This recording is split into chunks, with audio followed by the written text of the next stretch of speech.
Om.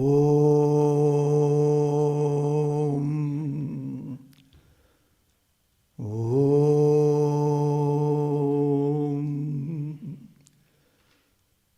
Om. Om Shri Gurubhyo Namaha. Harihi Om. Om Gungurubhyo Namaha. Om Gam Ganapataye Namaha. Om Aim Saraswatyai Namaha. Om Gananam Tva Ganapatigam Havamahe Kavim Kavinam Upamashravastamam Jashtarajam Brahmanam Brahmanaspata Anashrinmannudibissirasadhanam. Om Shri Mahaganapataye Namaha. Om Namah Shivaya Gurave Satchidanandamurtaye Nishprapanchaya Shantaya Niralambaya Tejase.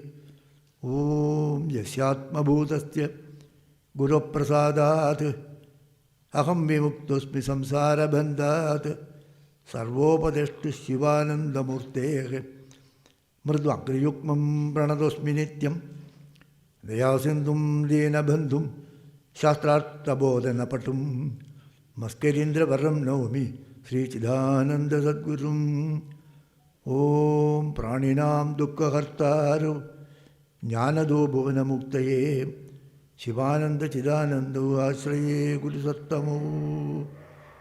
Om Shantatmanam Pranadasulabham Siddhavidya Prabhavam Bhaswadrupam Sugunanilayam Dvastakarma Divargam Prajnavruddham Nijasamadrisham Taradam Tyagibhadyam Sakshat Isham Mamugudvaram Shivanandam Natosmi.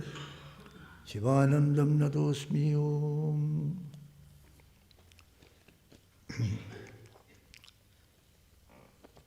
It's a great blessing on all of us that today we have with us for this night satsang Most Venerable Sri Ajahn Pasanno from USA.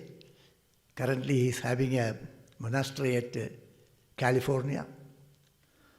But basically he was from Canada, and at the tender age of 24, abiding the inner call, he moved to the Thailand to study, contemplate, and go into deep meditation of the Theravada Thai forest Buddhist society. Actually, this Theravada society is considered as more close to the original teachings of Lord Buddha. So those who have studied the Vedanta, especially the Brahma Sutra,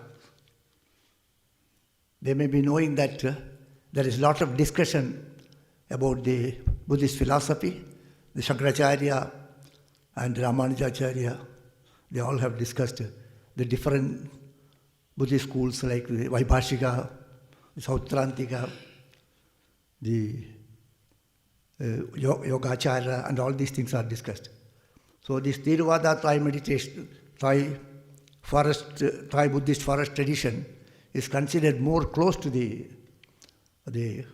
original teachings of Lord Buddha. And his name, that Venerable Sri Ajahn Pasanno. Ajahn is a Pali word meaning Acharya. Acharya. We also, in our tradition also, we have, the teachers are called Acharya, Shankaracharya, Ramanujacharya, Vallabhacharya, Madhvacharya. Like that. So it's Acharya. And that is his name was Acharya Pasanno. So Ajahn Pasanno, they call it as Ajahn Pasanno. And for Swamiji's information, I would like to share with you that Swami Shivanji Maharaj was a notary of interreligious studies and interfaith dialogues also. And he has conducted that World Parliament of Religions here. And also, in the scriptures, Indian scriptures, it is mentioned that there are two things. One is the experience. The mendicants, the bhikshus, the contemplatives, the meditators, they practice and have enlightenment and realize. And having realized that, they come out and speak about it. When they speak about it, there may be differences because each one speaks according to their taste. So in Bhagavad there is one particular sloka which Sugabrahma Rishi says in his opening prayer, Yadamgri abhidhyana samadhi dautaya dhyanu paschyanti ki tattvamatmanaha vadanti chaitat kaviyo yataruchim same mugundo bhagavan prasida. So the great ones, the sages, they contemplate, they go into meditation. And that meditation purifies their intellect and mind.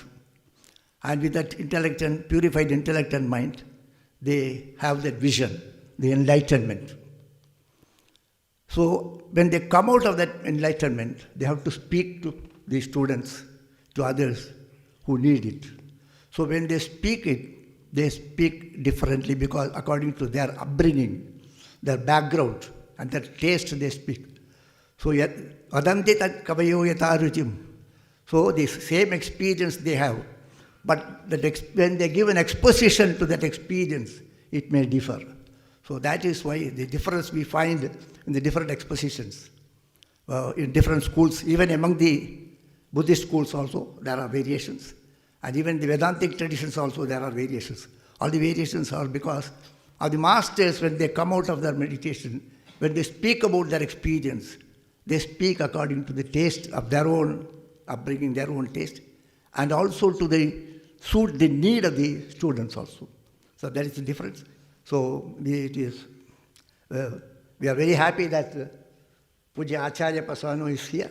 As I have told that his body was originally from Canada, and at the tender age of 24, he moved to Thailand and spent about more than 2.5 decades there, studying, contemplating, and practicing. Later on, he has moved to California, where he is having a monastery where he is sharing that knowledge and helping other bhikshus to proceed in the path. So with these few words, I request Most Venerable Acharya Ji to enlighten us. Thank you very much.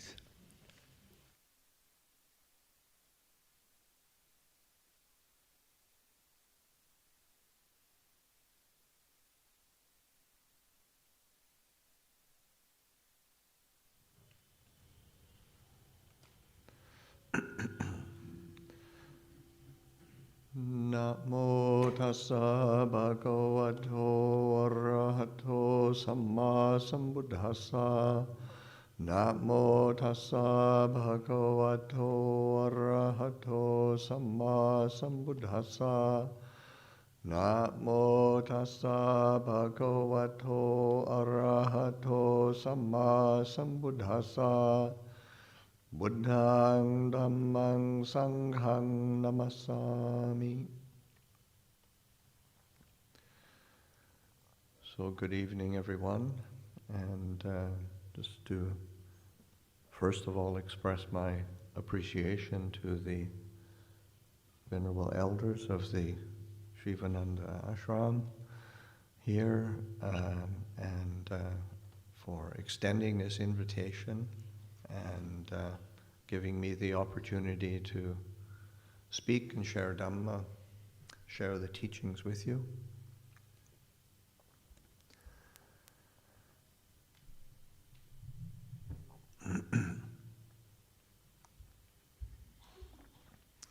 In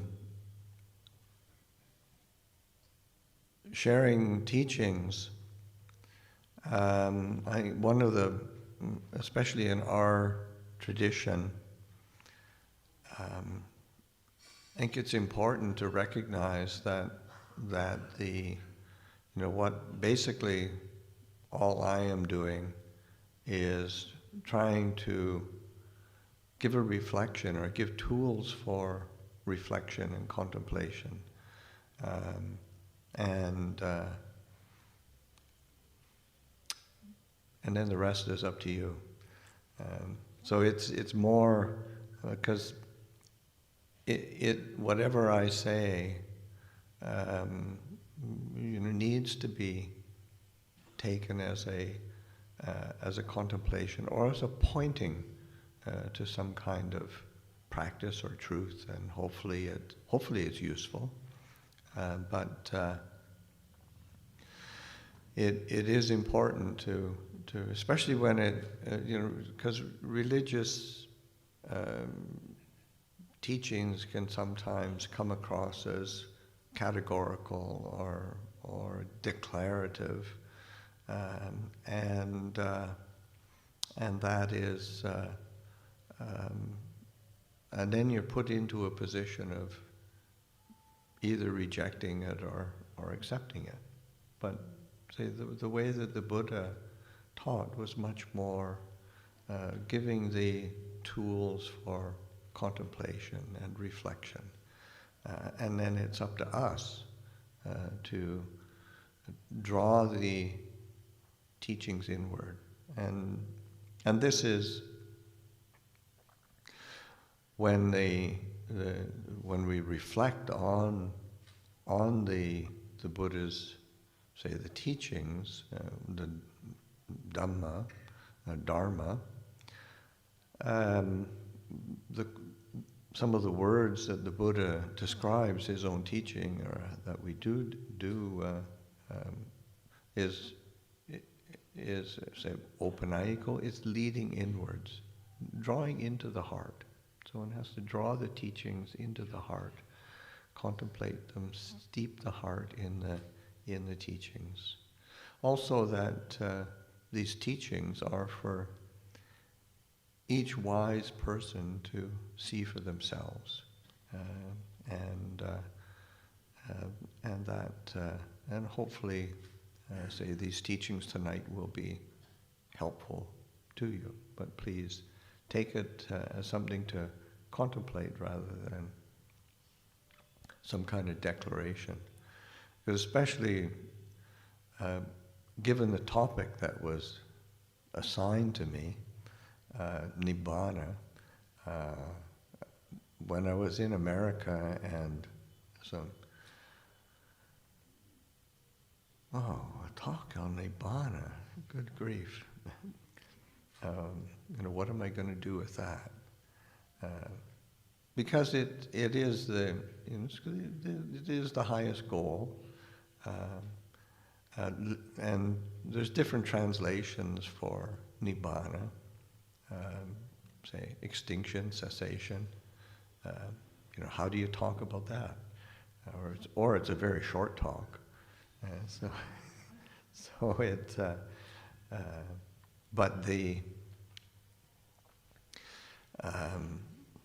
But I think it's helpful to reflect on, because Nibbana is the goal.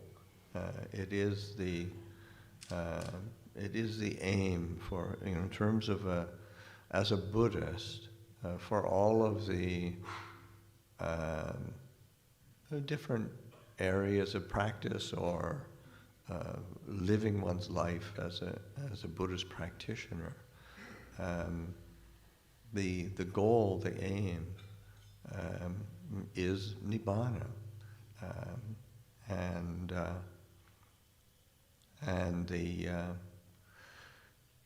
say during these last couple days at the Ajatananda ashram, then before the teachings, the monks, contingent of monks who are from Bangalore, have been doing chants and blessing chants, and one of the chants that they do is a chant in terms of a dedication of blessings, and so reflecting on all the various activities, and it says Nibbana Paccaya Hotu. May these activities, may these teachings, may these intentions be a cause and condition for the realization of Nibbana. Because, and it is important to live one's life with an appropriate goal. I realize, as say in Vedanta, that might be a bit, say Advaita Vedanta, so you shouldn't have a goal and shouldn't have, but I think it is important that we do clarify, where we're going, what are we doing, what are we doing it for, and so that Nibbana is the, from a Buddhist perspective, the collecting point of where we want to direct our attention and energy. So it's helpful to reflect on the nature of Nibbana. And of course, because it's such an important topic, then there's all sorts of interpretations and perspectives. But there's a couple perspectives that are very important. I think probably first and foremost is to reflect on the most frequent way that the Buddha referred to Nibbana, and the most frequent way that there's two particular ways that come up the most in the discourses. One is it's the freedom from suffering. Nibbana is the ending of all suffering, and suffering means any kind of dis-ease, discontent, dissatisfaction, stress, so that it's it's an experiential goal as opposed to a conceptual goal. Because as an experience, we all want to be free from suffering. We all want to be. Nobody gets up in the morning, looks in the mirror, washes their face, and says, "How can I suffer more today?" I mean, just nobody thinks like that. But to make it conscious that because normally we go about our day in a pretty haphazard way, and so to bring to mind that sense of I truly want to live in a way that brings about an ending of suffering, both my own suffering and the suffering of others, because there is no barrier between ourselves and others. Those are but of course we know what we're feeling, and we can work with that. Learning how to do that, learning how to work with the the feeling of limitation and say of stress. The other main way that the Buddha talked about Nibbana is also around an ending, and this is more the ending of greed, hatred, delusion, the ending of the root defilements of the heart, and being able to relinquish those habits and tendencies that are influenced by greed, by desire, by attachment, by clinging, by aversion, by ill will, by anger. and influenced by kind of delusion, confusion, doubt, uncertainty, the mind that is clouded with uncertainty. So to be paying attention, how can I relinquish that? How can I bring about that experience of that ending, that cessation? And another aspect, and this is more of a commentarial interpretation, but I think it's a very good one, is that, say, Nibbana or Nirvana is a literally meaning unbinding. So like unbinding, disentangling the most, like unbinding oneself from the things that do create suffering and stress. Unbinding, disentangling oneself from the various knots of complication that are so much a part of the human condition, and being able to experience peace and clarity, because we bind ourselves with the things that do create suffering, and of course those things that bind us are not tangible, but they're very strong because they're attitudes of mind, inclinations of the heart that are, say, misguided and lacking in true understanding and true knowledge. So it's an opportunity to this sense of unbinding and release, and that's where especially when we think of maybe compare it to as when we're being received, coming in here and talking with the two senior swamis.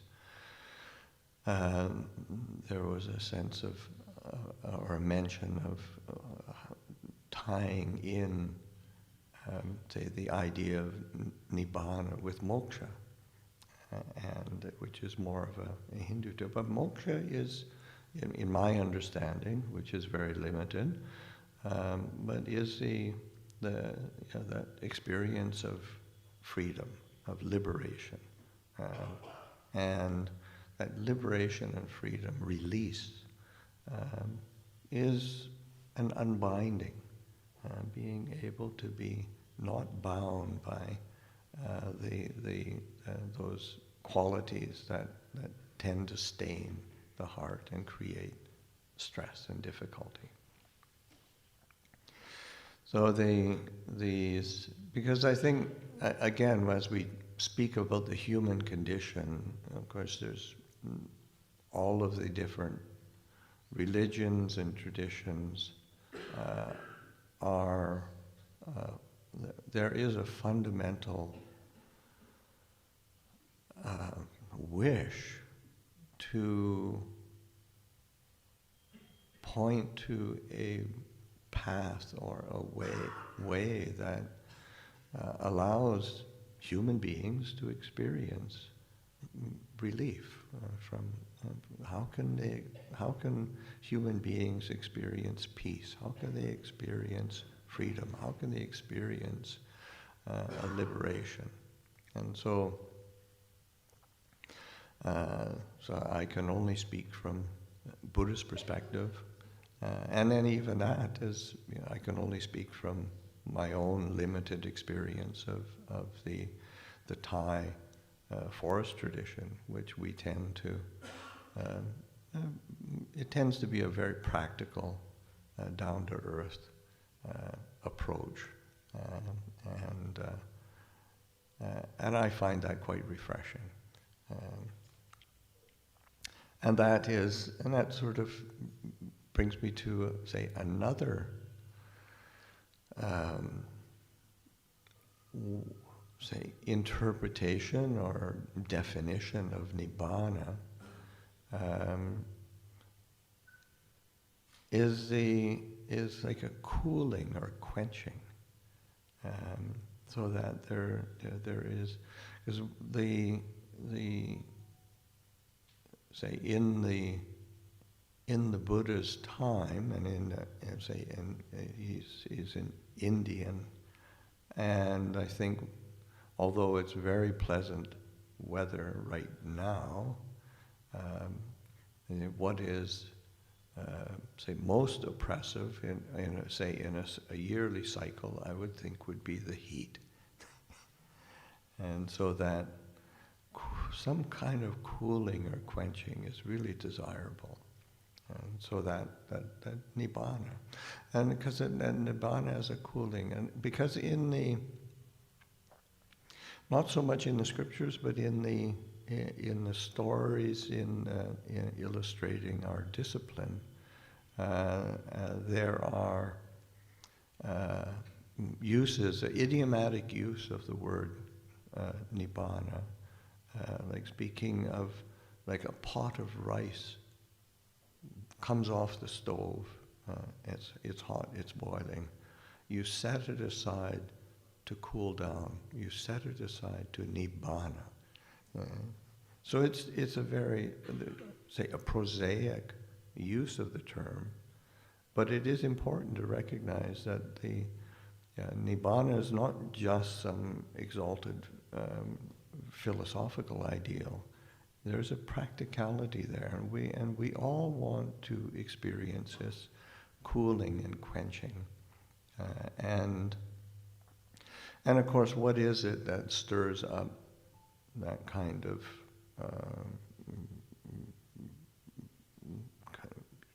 emotional heat? I mean, it's greed, hatred, delusion, and the being able to release, relinquish, to let go. That is such an important aspect of the experience of cooling and quenching. Is as much as one can let go, one will experience a sense of relief and release.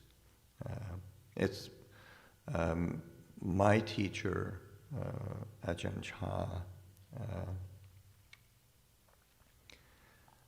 there's just a short teaching he gave one time, was this: if you let go a little, you get a little peace. If you let go a lot, you get a lot of peace. If you let go completely, you'll get complete peace. So it's the a very simple equation in this spiritual path, in this spiritual way. It's all about letting go, relinquishing, and releasing. So paying attention to that, and in the Buddha's teachings, his very first teaching,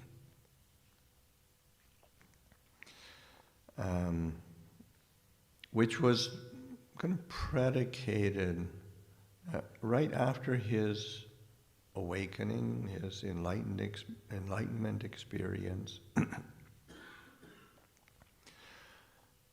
under the Bodhi tree in Bodh Gaya. He reflected, and at first the reflection was, this is too subtle, this is too difficult for people to, how can I teach it? Why should I teach it?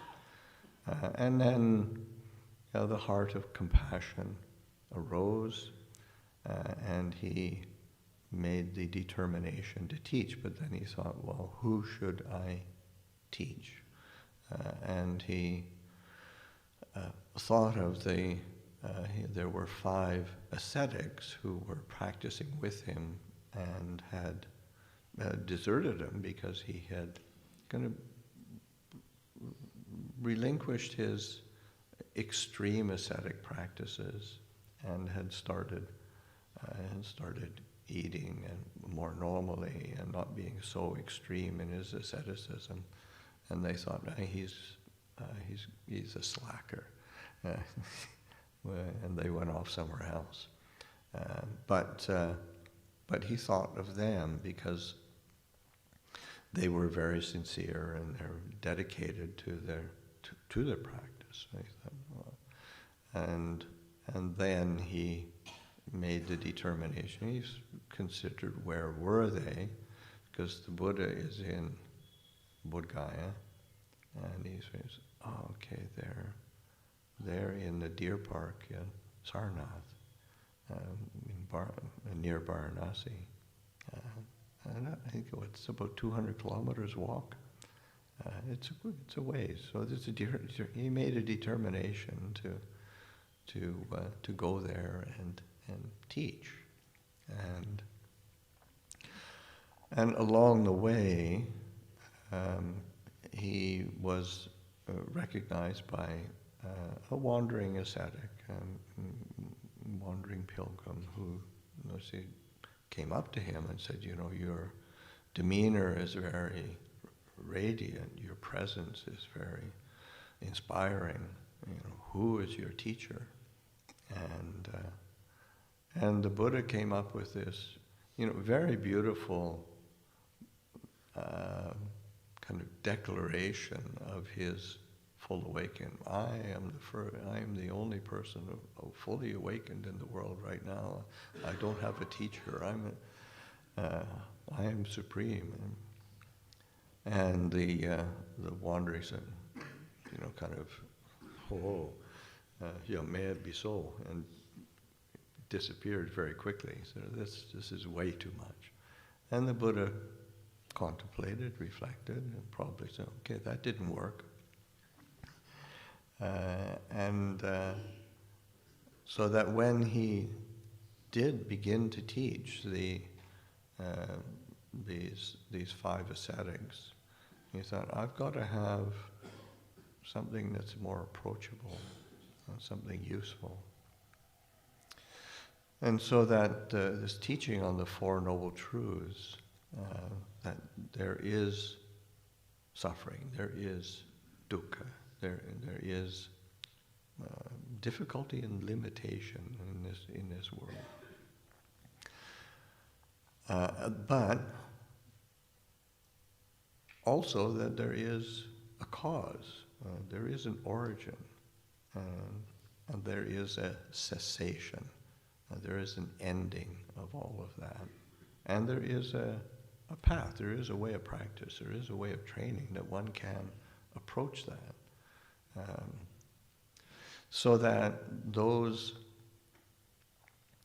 teachings were what he taught those five ascetics, and on his first giving of the teaching, then one of them had the kind of initial awakening experience, and entering the stream of Dhamma, so that his teaching was, but it's using the experience which is actually common to all of us.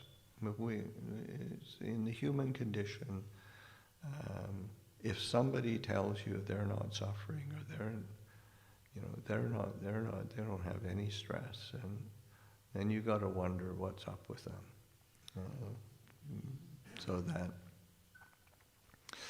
But in these Four Noble Truths, in the structure of these Four Noble Truths, there is the truth that the Buddha points to, but then there's also like a duty or responsibility that one has to that truth.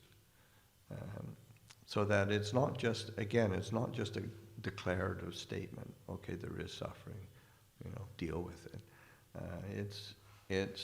There is suffering, and that suffering is to be known, it's to be understood, or it's to be deeply understood. And the cause of suffering is to be abandoned. Because, in our impulse, once we start reflecting or seeing on, wow, acknowledging, okay, I'm experiencing some suffering, I'm experiencing some stress, I'm experiencing some discontent. The impulse is to try to let go of the suffering. And as long as it's not completely understood, then we can't really see clearly what those causes are.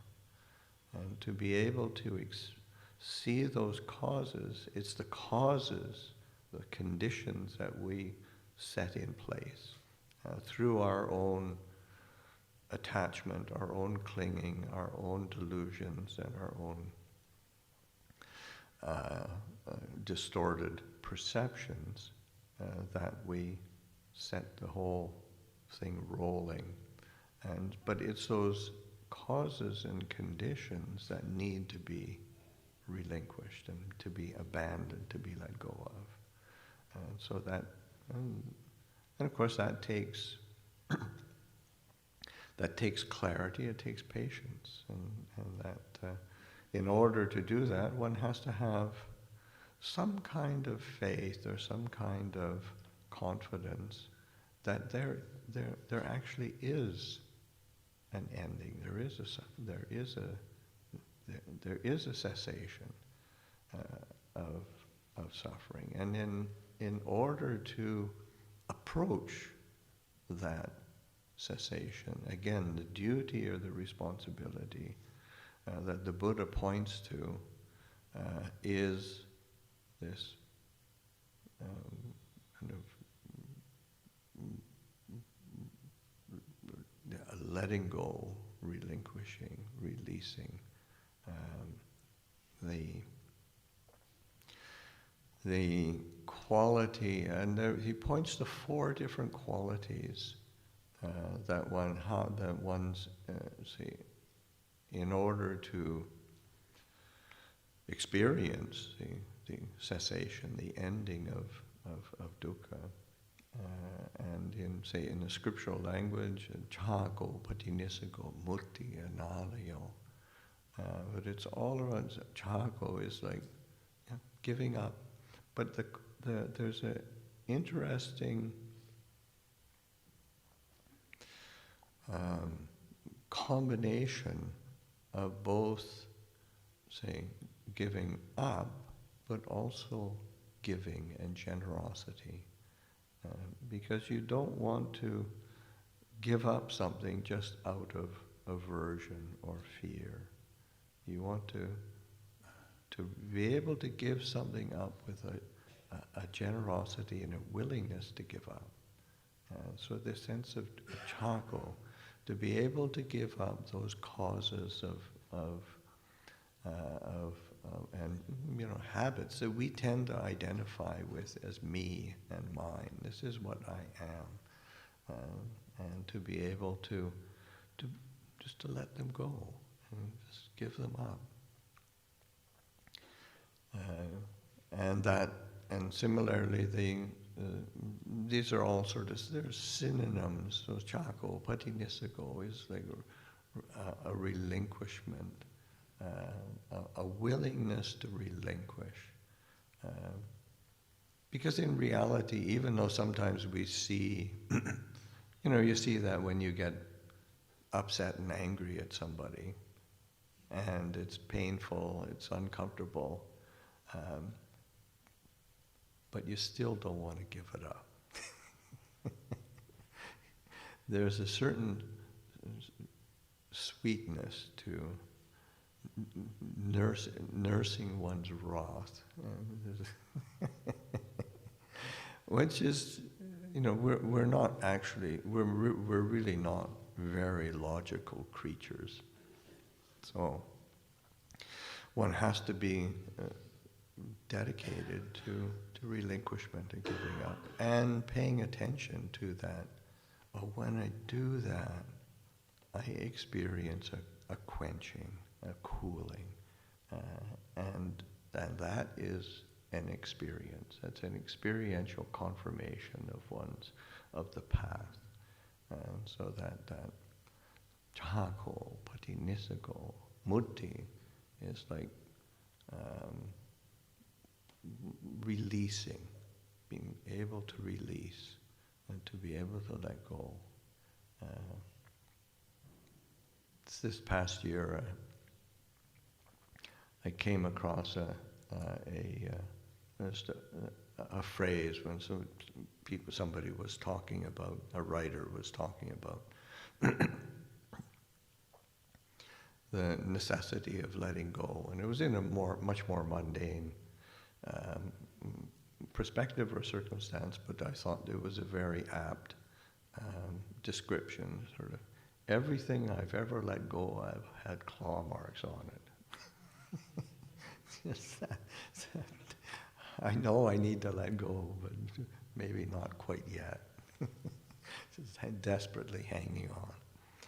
And you have to realize, no, it's the release and relinquishing that where a sense of real peace and well-being and true happiness comes from. The last quality, analio, it almost literally means like non-desire, but it is also but it's also a kind of like a non-stickiness, because desire is very sticky, and to be able to having a heart that has some Teflon on it, that's not desire or habits, it's not sticking. You can see things clearly, and it doesn't stick. It's that letting go and relinquishing, so that this quality of different forms of letting go or relinquishing, the way that the Buddha speaks of that, is the duty or the responsibility that we have to this experience of a cessation in the ending of suffering, and which is in the structure of the Four Noble Truths. The word that the Buddha uses is Nirodha, and which is a synonym for Nibbana, and so that they're equated. They have a close interrelationship with each other. Another aspect of, say, like cessation of suffering, cessation of defilement, or to say cessation of greed, hatred, delusion, is that word Nirodha, besides, cessation is the most direct thing, but usually when we speak of something like this, the way that we use language, when we speak of cessation, we tend to think of an existing thing that then needs to come to an end. And that's maybe not a helpful way, because then we expend huge amounts of time and energy going around stamping things out all the time, and trying to get rid of things. Whereas another valid translation of that word Nirodha is non-arising, which is a really interesting perspective. So the non-arising of suffering is that, why do we keep paying attention? I mean, suffering and greed, hatred, it attracts our attention. But can we pay attention to the non-arising before it arises, before it comes into being? And that's a really interesting exercise, And then that's the experience of Nibbana. That is the feeling or the essence of Nibbana, is that sense of the non-arising of suffering. And from the perspective of the Thai forest traditions, and then that is it's just the direct experience of knowing, of awareness,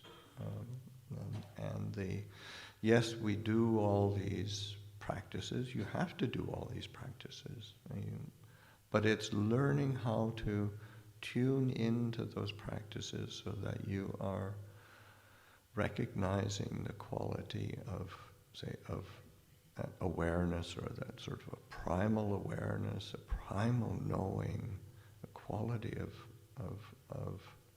of knowing that is present, and which is always there.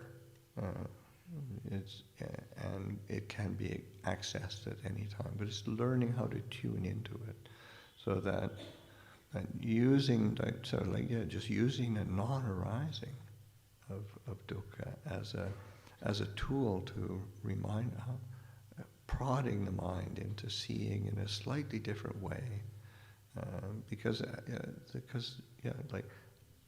language and the force of our habits of being a human being keep us repeating cycles that are not so useful to us, and to be able to tune in to this quality of knowing. And that's one of the in the Thai forest tradition, there are many different meditations that are given, but the main meditation that's most often given is just the recitation of the name of the Buddha, just Buddha, and in the Thai pronunciation, they Buddho, and you recite the Buddha's name. And part of it is a mindfulness tool, but it's also reflection on the deeper meaning of what the word Buddha points to. Because in the Thai translation, when they define Buddha, it's not pointing to a historical being, it's pointing to the quality of the Buddha. And there's three primary qualities, and one is the quality of knowing, being the knowing, of awakening, of wakening up, of awakening, and of radiance. In the Thai, it's puru putun puburba, and this quality of this is what we're doing when we meditate. This is what we're doing when we're working. This is what we're doing when we're moving from place to place. Recollecting and drawing the heart, or allowing the heart to arise from this quality of knowing, of awakening, of radiance, because these are inherent qualities, and qualities that the Buddha points to. And one time there's a person who was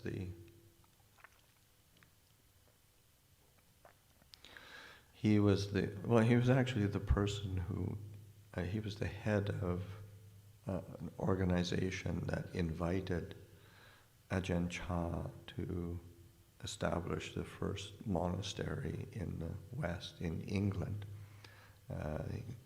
They had a Buddhist organization, English Sangha Trust, in England that had been established for some time. It had been established in the 1950s.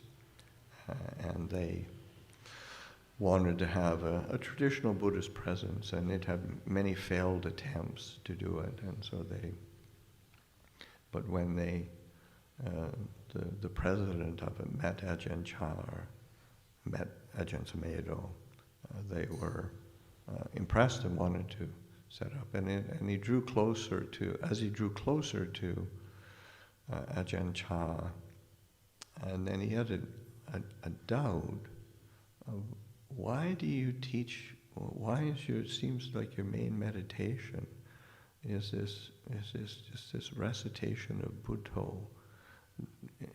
Isn't that, kind of lame? Just, but then, or simplistic, and shouldn't there be something more to it? And Ajahn Chah, his answer was something that provided contemplation for that person for years and years and years. Because all Ajahn Chah said was, Namo Vijnana Dhatu, which is homage to the element of consciousness. And that's fundamental quality of, say, our being is consciousness, and it's when you call it as a consciousness element, it's not like personal consciousness. It is a fundamental element of the universe, and so that to hold that place of veneration and respect and incline the heart to understanding, experiencing that quality of knowing. That's the essence of our practice, and is what helps to be a catalyst for the realization of Nibbana, and is, how we actually experience Nibbana. And there, so it's a quality of knowing that,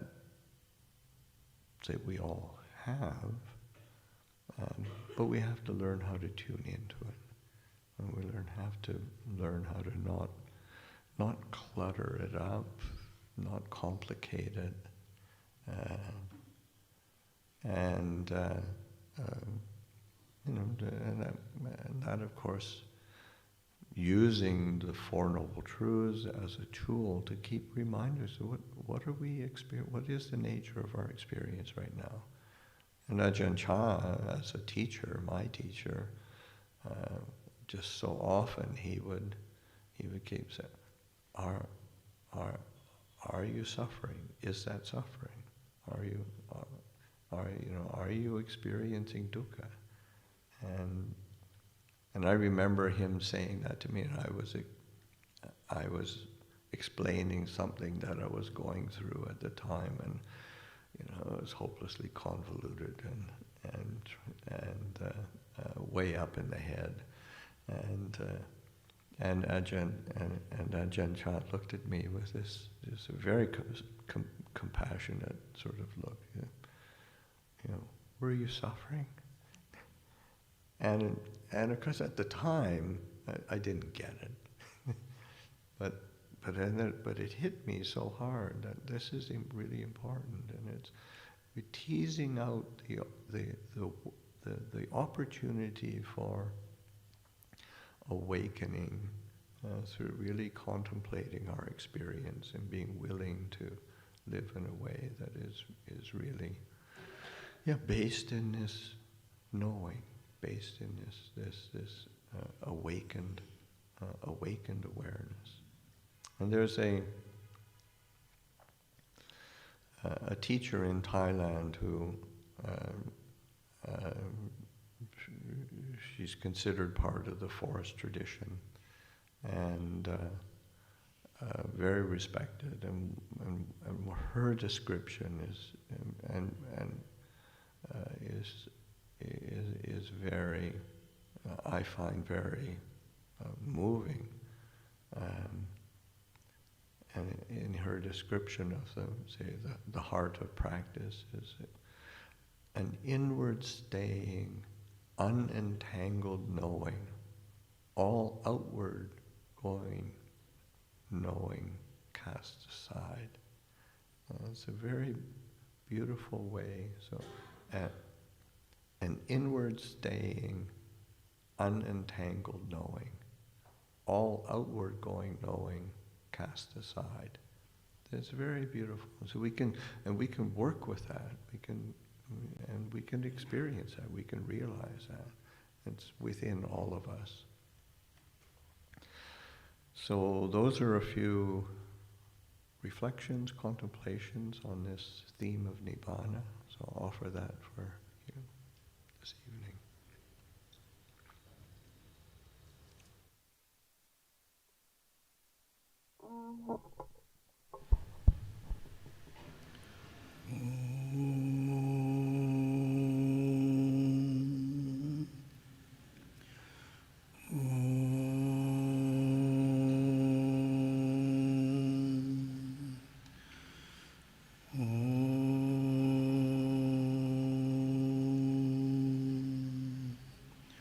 We are thankful and grateful to Revered Ajahn Pasanno of Thai Buddhist forest tradition, giving talk on Dhamma based upon, according to Theravada Buddhism, giving illuminating discourse on Nirvana, Nibbana. We are very, very thankful. Now I request Reverend Padmanabhanji Maharaj and Advaitanji Maharaj to honor our guest with Gurudev's Prasad.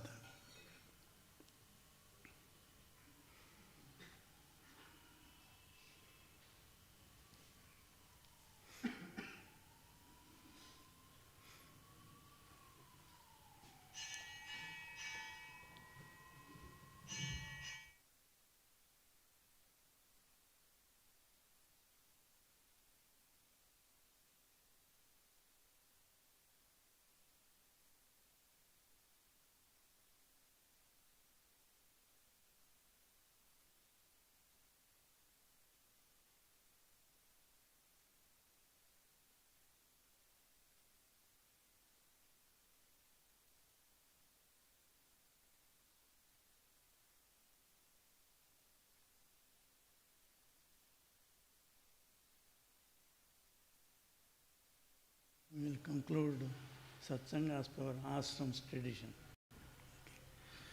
Okay.